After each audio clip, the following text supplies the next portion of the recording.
President Biden this morning meeting with British Prime Minister Rishi Sunak in Belfast, Northern Ireland. He arrived last night. The trip marks the 25th anniversary of the Good Friday Agreement, which ended 3 decades of violence in the region.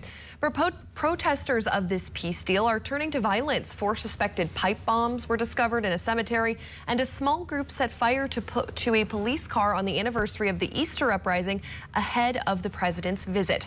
Belfast correspondent Julia Chapman reports live from Belfast. Julia, President Biden met with the British Prime Minister. What did he say about their meeting?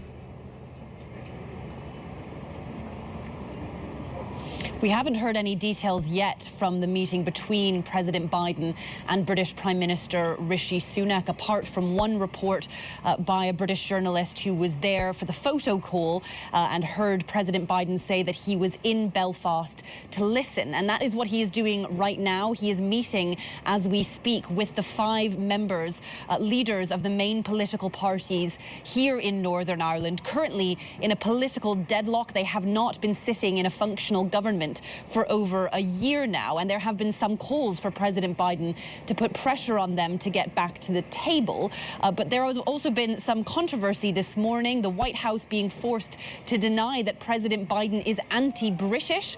He's come under criticism for spending less than 24 hours in Northern Ireland before going on to spend nearly 3 days in the Republic. The former leader of the main unionist party here in Northern Ireland said that President Biden hates the UK.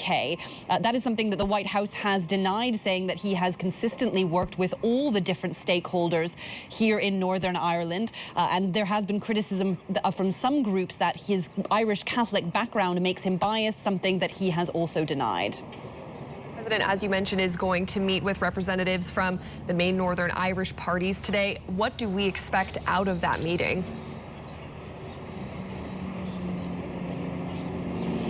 Certainly some sort of emphasis on what the opportunities are for Northern Ireland. We understand that President Biden isn't going to be trying to pressure them into any kind of restoration of power sharing, as it's called here, which was one of the fundamental tenets of the Good Friday Agreement that he is here to celebrate the anniversary of.